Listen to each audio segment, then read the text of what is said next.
माननीय मुख्यमंत्री जी से विनम्र अनुरोध है कि कृपया अपने आशीर्वचनों से हम सबका मार्ग प्रशस्त करें।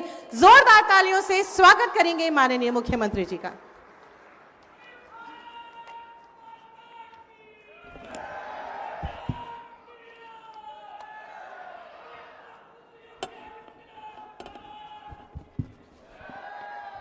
भारत माता की, भारत माता की, भारत माता की।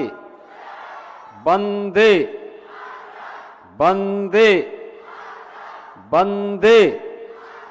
नमः पार्वती पतिये हर हर। गोरखपुर महोत्सव के आज के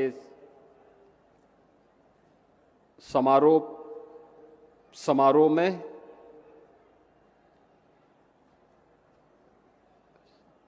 मंच पर उपस्थित केंद्रीय मंत्री श्री कमलेश पासवान जी, गोरखपुर के लोकप्रिय सांसद श्री रविकिशन शुक्ला जी,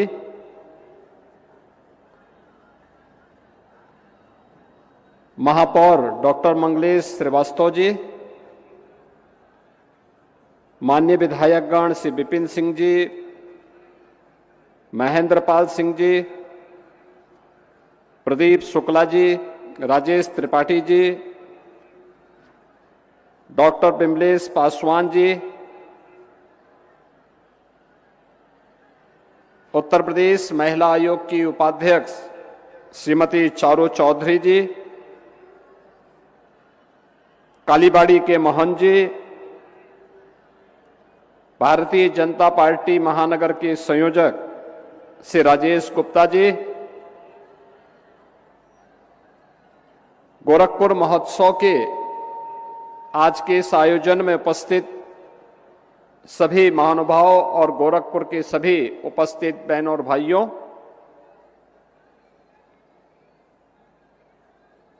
मुझे प्रसन्नता है कि पिछले 3 दिनों से गोरखपुर की परंपराओं से लेकर के गोरखपुर की सभ्यता, संस्कृति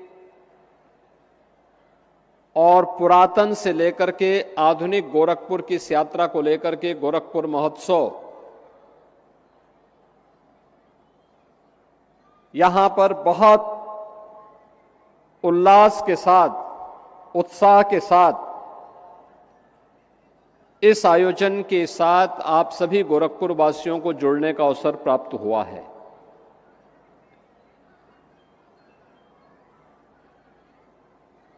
जीवन के प्रत्येक क्षेत्र से जुड़े हुए अलग अलग पक्षों को लेकर के यहां पर उनका मंचन भी हुआ और महोत्सव के अवसर पर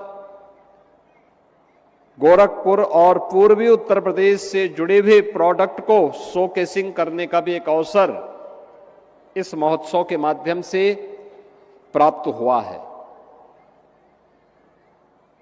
युवाओं के लिए विज्ञान प्रदर्शनी का आयोजन, तो यहां पर गोरखपुर से जुड़े हुए विभिन्न उत्पादों को लेकर के उन्हें एक मंच भी प्राप्त हुआ है। कला जगत से जुड़े हुए स्थानीय कलाकारों के लिए हम लोगों ने प्रारंभ से ही एक व्यवस्था करने के लिए मैंने कहा था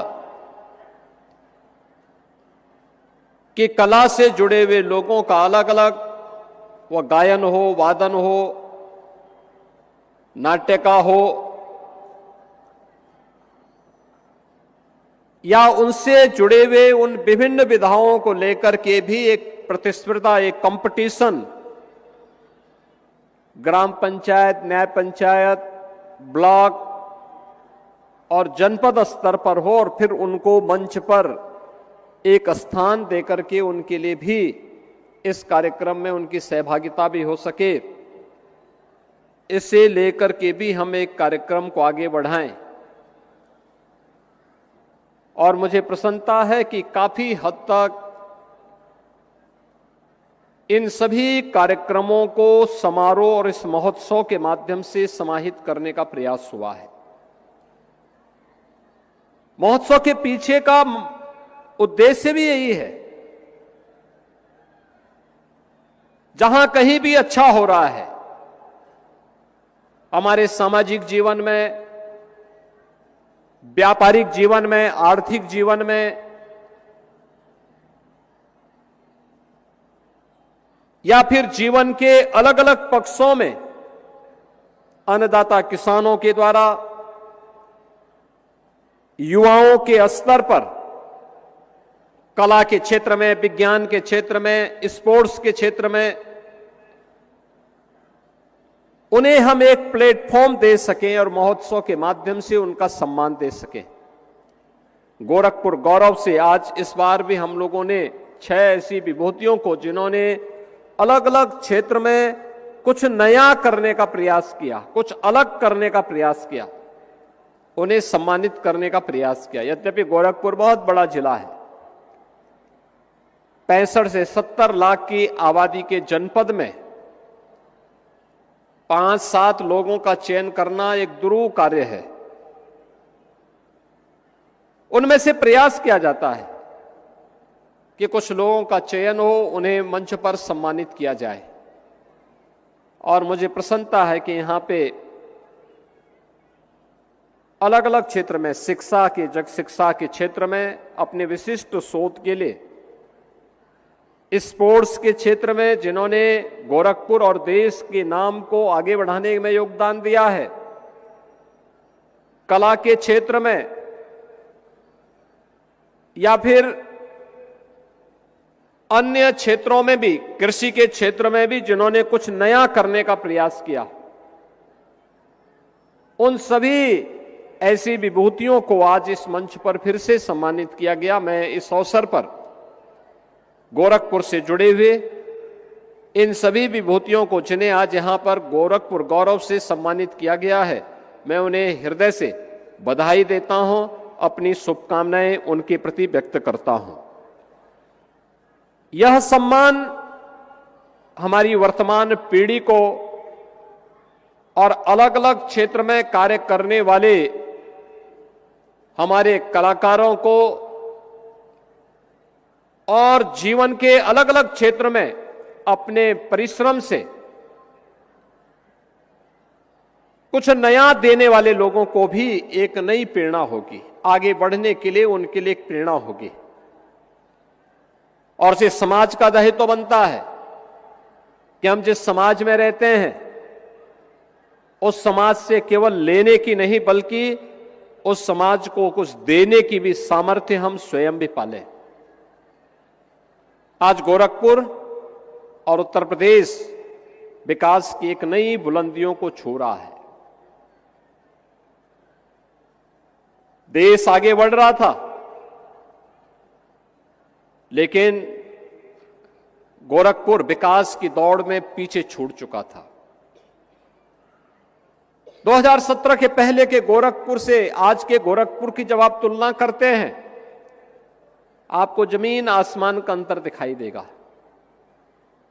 एक गोरखपुर 2017 के पहले का था, उपेक्षित था, असुरक्षित था। जैसे प्रदेश भर में उपद्रव है, वैसे ही गोरखपुर में भी था। गुंडागिर्दी थी, गुंडा टैक्स था, विकास नहीं थे, बिजली नहीं थी, गंदगी थी और बीमारी अलग से थी, इंसेफ्लाइटिस की बीमारी थी। गंदगी रहेगी तो मच्छर होंगे, मच्छर और माफिया एक दूसरे के पूरक है। जब समाज जागरूक नहीं होता है स्वच्छता के प्रति और हर प्रकार की स्वच्छता के प्रति, यह गांव, कस्बा या शहर की स्वच्छता हो या फिर सामाजिक स्वच्छता, उसके दुष्परिणामों का भुक्तभोगी उसे स्वयं होना होता है। और एक गोरखपुर तो माफिया राज के लिए, माफियाओं के गुंडागिर्दी के लिए कुख्यात हो चुका था। लोग नाम नहीं लेना चाहते थे, प्रदेश की भी यही स्थिति थी। हर दूसरे तीसरे दिन एक दंगा होता था, अराजकता चरम पर थी। न व्यापारी सुरक्षित था, न बेटी सुरक्षित थी। हर व्यापारी, हर चिकित्सक, हर उद्यमी गुंडा टैक्स देने के लिए मजबूर था। विकास के कार्य ठप पड़े हुए थे। इंसेफ्लाइटिस से सैकड़ों मौतें हर वर्ष होती थी, कोई पुरसा हाल नहीं था। नौजवानों को प्लान करने के लिए मजबूर होना पड़ता था। लेकिन डबल इंजन की सरकार आदरणीय प्रधानमंत्री मोदी जी के मार्गदर्शन और नेतृत्व में इस गोरखपुर ही नहीं, पूर्वी उत्तर प्रदेश की कायाकल्प को लेकर के जिस अभियान के साथ आगे बढ़ी, आज उसके परिणाम हमें जमीनी धरातल पर देखने को मिलते हैं। कोई व्यक्ति 8 वर्ष 10 वर्ष पहले गोरखपुर आया होगा, आज आएगा, वह पहचान नहीं पाएगा। ये परिवर्तन आज आपको गोरखपुर के अंदर देखने को मिलता होगा। और ये केवल गोरखपुर का नहीं, आप अयोध्या जाएंगे, अयोध्या में भी आपको यही परिवर्तन देखने को मिलेगा। जो व्यक्ति 8 साल 10 साल पहले अयोध्या गया होगा, आज अयोध्या को पहचान नहीं पाएगा। क्या ये वही गलियां हैं? काशी जाएगा, 11 वर्ष पहले जो गया होगा, राज जाएगा, काशी को पहचान नहीं पाएगा, प्रयागराज को पहचान नहीं पाएगा। बाहर से लोग आते हैं, दक्षिण भारत से लोग आते हैं, मुंबई से लोग आते हैं लखनऊ में, और जो 8 वर्ष 10 वर्ष बाद आया है, आज वो पहचान नहीं पाता है। कहता क्या यही लखनऊ है? हम उससे पूछते हैं ये प्रश्न क्यों कर रहे हैं आप? वो कहता है प्रश्न इसलिए कर रहे हैं क्योंकि जो लोग आए थे वो लोग कहते थे तब तो बहुत गंदा था, सड़कें बहुत संकरी थी, सूर्य अस्त के बाद लोग कहते थे कि भाई आप घर से बाहर मत निकलिए, लेकिन अब तो देर रात्रि में हम लोग निकल रहे हैं, कहीं कोई भय नहीं है। और यह जो चेंज है, यही हमारी समृद्धि का भी और यहां की खुशहाली का आधार भी है। यानी भारत आगे बढ़ रहा है तो भारत की समृद्धि के साथ उत्तर प्रदेश भी पीछे नहीं है, और उत्तर प्रदेश पीछे नहीं है तो गोरखपुर भी पीछे नहीं है। सभी ने अपनी दूरियां तय की हैं। कोई सोचता था ये बंद खाद का कारखाना चल पाएगा, गोरखपुर में एम्स होगा, बीमार बीआरडी मेडिकल कॉलेज फिर से स्वास्थ्य का एक बेहतरीन केंद्र बनेगा। कोई सोचता था 4 लेन 6 लेन की सड़कें गोरखपुर में होंगी। हमें 10 वर्ष पहले लखनऊ जाना होता था तो 8 से 10 घंटे लगते थे, आज 3.5 घंटे में आप सड़क मार्ग से लखनऊ पहुंच सकते हैं। एक कालीबाड़ी के बाबा है ना, ये कब लखनऊ जाएं और कब लखनऊ से वापस हो जाएं तब हमें पता लगता है जब ये वापस गोरखपुर आकर के अपना फोटो अपने फोन पर फिर से अपलोड करते हैं कि मैं लखनऊ में फलानी फलानी जगह गया था। यानी पूरी जजमानी करके आ चुके होते हैं इतनी देर में वो लखनऊ से। ये चेंज है। अयोध्या आज से 10 साल पहले जब हम लोग जाते थे 6 से 8 घंटे लगते थे, आज मात्र 1.5 से 2 घंटे के अंदर आप अयोध्या पहुंच सकते हैं। काशी आज से 5 साल पहले आप जाते थे गोरखपुर से 5 से 6 घंटे लगते थे, अब मात्र 2.5 घंटे में आप वाराणसी पहुंच सकते हैं। हर ओर से 4 लेन और 6 लेन की कनेक्टिविटी। 17 के पहले गोरखपुर में एक वायु सेवा थी, वह भी कभी कभी आती थी। हम लोगों को अगर इमरजेंसी में दिल्ली जाना होता था तो पहले लखनऊ जाते थे, लखनऊ से फिर हम लोग दिल्ली की फ्लाइट पकड़ते थे, या 14 घंटे ट्रेन में बैठ करके हम लोग जाते थे। आज लखनऊ से गोरखपुर से दिल्ली हो, मुंबई हो, कहीं की दूरी को 1 घंटे में 1.5 घंटे में हम पूरी कर सकते हैं। कनेक्टिविटी इस रूप में, इंफ्रास्ट्रक्चर इस रूप में, और इन्वेस्टमेंट, जब सुरक्षा का बेहतर वातावरण होता है, गोरखपुर में पिछले 8 वर्ष के अंदर 8 वर्ष के अंदर हजारों करोड़ रुपए का निवेश हुआ है। और इस निवेश के माध्यम से गोरखपुर में 50,000 से अधिक नौजवानों को नौकरी मिली है। 50,000 से अधिक नौजवानों को, यानी जिस कार्य के लिए जो ये 50,000 नौजवान गोरखपुर में औद्योगिक क्षेत्र में निवेश के परिणाम स्वरूप नौकरी पाए हैं, आखिर ये भी तो कहीं जाते, देश के अंदर जाते, पलायन करते। आज उन्हें अपने ही घर में, अपने ही क्षेत्र में, अपने ही जनपद में नौकरी प्राप्त हो रही है। पहले गोरखपुर में एक विश्वविद्यालय था, आज गोरखपुर में 4 विश्वविद्यालय हैं। आज गोरखपुर में होटल मैनेजमेंट का भी इंस्टीट्यूट खुल चुका है। नाइलेट का भी, स्किल डेवलपमेंट का एक नया सेंटर गीड़ा में हम लोगों ने प्रारंभ करवा दिया है। अटल आवासीय विद्यालय अब केवल जिनके पास पैसा होगा वही नहीं पढ़ेगा, बल्कि गरीब से गरीब बच्चा भी अत्याधुनिक शिक्षा प्राप्त कर सकता है। अटल आवासीय विद्यालय सैजनवा में बनकर के आज यहां के हर बच्चे को, प्रदेश के हर गरीब बच्चे को आगे बढ़ने के लिए एक नई ऊंचाई प्रदान कर रहा है। ये जितनी भी उपलब्धियां होती हैं, अपनी विरासत के साथ साथ विकास की यात्रा को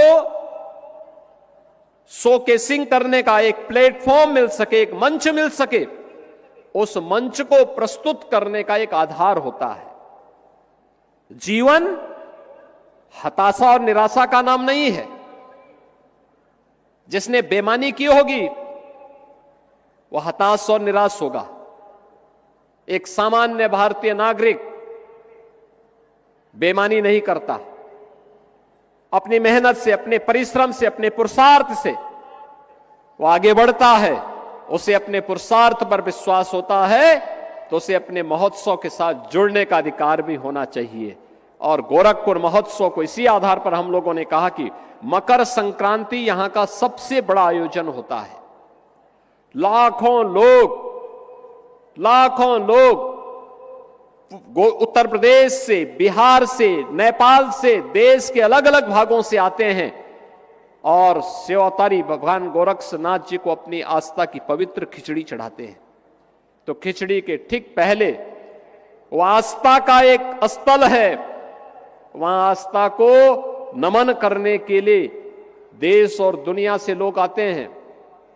लेकिन महोत्सव के माध्यम से उत्साह और उमंग का एक नया संचार हो, इस दिशा यह मंच आपको यहां पर प्राप्त होता है। और 3 दिन का ये मंच, ये महोत्सव अलग अलग विधाओं को लेकर के अलग अलग कार्यक्रमों के साथ जुड़ता है।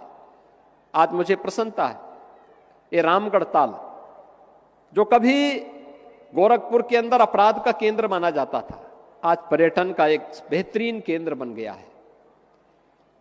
अब गोरखपुर की कोई उपेक्षा नहीं करता, अब हर विकास की योजना आप तक पहुंचती है,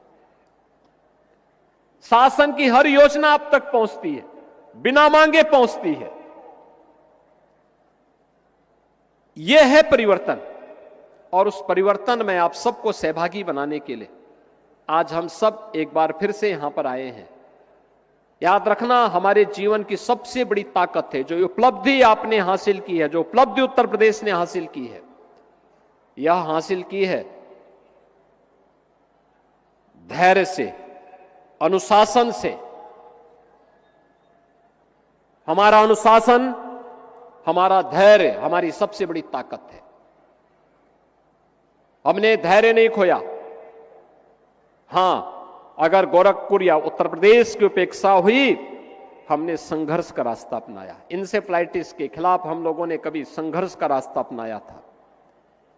आंदोलन हुई, गोरखपुर की सड़कों पर हम लोगों ने आंदोलन किया। सरकार बनी, ये जिम्मेदारी हमारे ऊपर आई। पिछली सरकारें जो कुछ नहीं कर पाई थी, हमने मात्र 2 वर्षों में इंसेफ्लाइटिस का खात्मा कर दिया, हमेशा के लिए उसको समाप्त कर दिया। यानी हम कर सकते हैं, हमने करने की इच्छा शक्ति है। हम केवल संभावनाओं की बात नहीं करते, बल्कि आवश्यकता पड़ती तो उन संभावनाओं को परिणाम में बदल करके दिखाते भी हैं। इंसेफ्लाइटिस का उन्मूलन हो, विकास के कार्य हो, या माफिया मुक्त और दंगा मुक्त प्रदेश बनाने का कार्य, यह उत्तर प्रदेश के अंदर किया गया है। और डबल इंजन सरकार की ताकत है कि हमने नौजवान के लिए रोजगार उपलब्ध करवाया है, अन्नदाता किसान के जीवन में परिवर्तन लाए हैं, हर व्यापारी और उद्यमी को भय मुक्त वातावरण दिया है, हर बेटी को हंसते हुए आगे बढ़ने के लिए एक उचित प्लेटफॉर्म उपलब्ध करवाया है कि एक बेटी भी स्कूल जा सकती है, बाजार जा सकती है, भय मुक्त वातावरण में जा सकती है। और अगर किसी गुंडे ने कुछ दुस्साहस किया तो उस गुंडे के लिए अगले चौराहे पर यमराज उसका टिकट काटने के लिए जरूर बैठा होगा। यह तभी हो सकता है जब सरकार में करने की इच्छा शक्ति हो। और अब तो सरकार इस दिशा में तेजी के साथ आगे बढ़ चुकी है, नई तकनीक के साथ। तकनीक हमारे जीवन में परिवर्तन ला सकती है, बहुत परिवर्तन ला सकती है। मुझे याद है, आज से 8 वर्ष पहले, 2017 के पहले और 2017 में जब मैं मुख्यमंत्री बना था, उस समय मेरे पास सबसे ज्यादा शिकायतें आती थीं कि साहब राशन नहीं मिलता है, राशन नहीं मिलता है। तकनीक का उपयोग किया गया, राशन की समस्या का समाधान हो गया। अगर हम चाहें जीवन में इसका उपयोग कर सकते हैं। ये तकनीक हमारे लिए महत्वपूर्ण है। जनधन की योजना ने हर गरीब को भ्रष्टाचार से मुक्त वातावरण देने में महत्वपूर्ण भूमिका का निर्वहन किया है। आपका स्मार्टफोन उस टेक्नोलॉजी का आधार बनता है, लेकिन हमें साइबर अपराध से बचते हुए हम इसका उपयोग करें, अनजाने व्यक्तियों पर विश्वास न करें। याद रखना, जब भी हम अनजाने लोगों पर विश्वास करते हैं तो साइबर अपराध की चपेट में आते हैं। जब भी हम शॉर्टकट का रास्ता अपना करके मुनाफा कमाना चाहते हैं, तब हम डिजिटल अरेस्ट का शिकार होते हैं। अपना मोबाइल फोन या अपना स्मार्टफोन उसी कार्य के लिए इस्तेमाल करें जिस उद्देश्य को लेकर के आपने अपना स्मार्टफोन रखा है, अपनी जरूरत के हिसाब से। अनावश्यक समय खर्च मत करिए। तकनीक मनुष्य के लिए है, मनुष्य तकनीक के लिए नहीं है। और मैं देखता हूं छोटे छोटे बच्चों को भी, दुधमुहे बच्चों को भी स्मार्टफोन लोग पकड़ा देते हैं। ये अपराध कर रहे हैं आप, ये अपराध मत करिए, मत पकड़ाइए बच्चों को स्मार्टफोन। उसको लिखने पढ़ने की आदत डलवाइए, सिखाइए उसको थोड़ा। स्मार्टफोन पकड़ लेगा तो फिर उसके बाद वो जिद्दी हो जाएगा, डिप्रेशन का शिकार हो जाएगा। एक समय आप धोखे में स्वयं हो जाएंगे, उससे बचिए। दूसरा, स्मार्टफोन बंद करके रखिए। जब आप कहीं यात्रा में जा रहे हैं, बाइक चला रहे हैं या 4 व्हीलर चला रहे हैं, अपना स्मार्टफोन बंद करके रख दीजिए, साइलेंट मोड में रखिए। सड़क दुर्घटनाएं भी हमारे लिए एक चैलेंज है। कितना चैलेंज है, नौजवान बच्चे चपेटे में आ रहे हैं, परिवार समाप्त हो जा रहे हैं। अच्छी सड़कें इसलिए नहीं है कि आप ट्रैफिक के नियमों का उल्लंघन करें, अच्छी सड़कें इसलिए हैं जिससे आपके आवागमन के मार्ग को आसान बनाया जा सके, आपको सुगम यात्रा का मार्ग प्रशस्त किया जा सके, आप समय से पहले अपने गंतव्य में पहुंच जाएं। अच्छी सड़कें इसलिए नहीं है कि आप समय से पहले किसी दूसरे लोग की यात्रा में निकल जाएं। ये अच्छी सड़कें इसलिए है कि आप अपने गंतव्य तक पहुंचे, खुशहाल रहो करके, आप भी, आपका परिवार भी। आपको देख करके, आपकी सफलता को देख करके आपके मित्रगण, आपके परिवार के सदस्यगण, आपके सहयोगीगण खुशहाल हो सके, इसके लिए अच्छी सड़कें बनी हुई हैं। फर्राटा भरने के लिए नहीं, ट्रैफिक के नियमों का उल्लंघन करने के लिए नहीं, स्मार्टफोन लगा करके या बाइक चलाते हुए स्मार्टफोन से बातचीत करते हुए या कान में स्पीकर फोन लगा करके या नहीं दिया गया है, और इसमें नकल करने की आवश्यकता नहीं। मैं देख रहा था रवि किशन एक बार तो कैसे कर रहे थे, मैंने उनको कहा, मैंने कहा ये सब धोखा मत करो भाई, अगर आप स्वयं उल्लंघन करेंगे तो दोस्तों से फिर कैसे उम्मीद करते हैं। हम सबको इन सावधानियों को जीवन में तो याद रखना होगा और महोत्सव का आनंद लेना चाहिए, अच्छे ढंग से, अनुशासित तरीके से। अच्छी लगे ताली बजाइए, और अच्छा नहीं लगे तो चुपचाप बैठिए। अभी कुछ ही देर में यहां पे कालीबाड़ी के बाबा जी और उनका रवि किशन का भी एक काव्य पाठ होगा। और कालीबाड़ी के बाबा जो है ये मिथिलांचल से, और मिथिलांचल की ही एक बेटी बिहार विधानसभा की सदस्य मैथिली, सुश्री मैथिली ठाकुर, उनका भी यहां पर अभी एक भजन भी होगा। तो यहां पर कालीबाड़ी के बाबा और इनका जो है रवि किशन के काव्य पाठ में बाबा स्वस्ति वाचन करेंगे, उसके बाद उनका काव्य पाठ होगा, क्योंकि दोनों की जोड़ी बन चुकी है। अब दोनों एक साथ फिल्मों में भी काम करने वाले हैं, तो दोनों की कौन सी फिल्म आती है मैं नहीं जान रहा हूं, लेकिन दोनों एक साथ काम करेंगे। कब करेंगे ये भी अभी, लेकिन मैंने कहा भी ये फिल्म आप यूपी से बाहर ही करना, यूपी के अंदर मत करना। गोरखपुर महोत्सव के लिए और मकर संक्रांति और खिचड़ी त्योहार के लिए मैं आप सबको बधाई देता हूं, क्योंकि मकर संक्रांति ये भगवान सूर्य के उत्तरायण जाने की एक शुभ मुहूर्त भी मानी जाती है। हमारे जितने भी मांगलिक कार्यक्रम होते हैं, उन मांगलिक कार्यक्रमों को आगे आयोजित करने के लिए एक शुभ मुहूर्त, यानी 15 जनवरी से मकर संक्रांति के बाद से शुभ मुहूर्त प्रारंभ हो जाएंगे। खरमास जो थे वह 15 जनवरी को समाप्त हो जाएंगे। 15 जनवरी से हम लोग आगे अपने हर मांगलिक कार्यक्रम को संपन्न कर पाएंगे। और इस अवसर पर उत्तर प्रदेश, बिहार, नेपाल और देश भर से लाखों की संख्या में श्रद्धालु बाबा को खिचड़ी चढ़ाने के लिए बाबा के धाम में, गोरखनाथ मंदिर में पहुंचेंगे। हम सब भी मकर संक्रांति के इस त्योहार का आनंद लें। आप सबको मकर संक्रांति की मंगलमय शुभकामनाएं हो। गोरखपुर महोत्सव की सफलता के लिए मैं एक बार फिर से आप सभी को, इस व्यवस्था से जुड़े हुए सभी जनप्रतिनिधि और प्रशासनिक अधिकारियों को, पुलिस के अधिकारियों को, विभिन्न स्वयंसेवी संगठनों को, सामाजिक संगठनों को, व्यापारिक संगठनों को, सभी को मैं हृदय से बधाई देता हूं, अपनी शुभकामनाएं देता हूं। धन्यवाद। जय हिंद।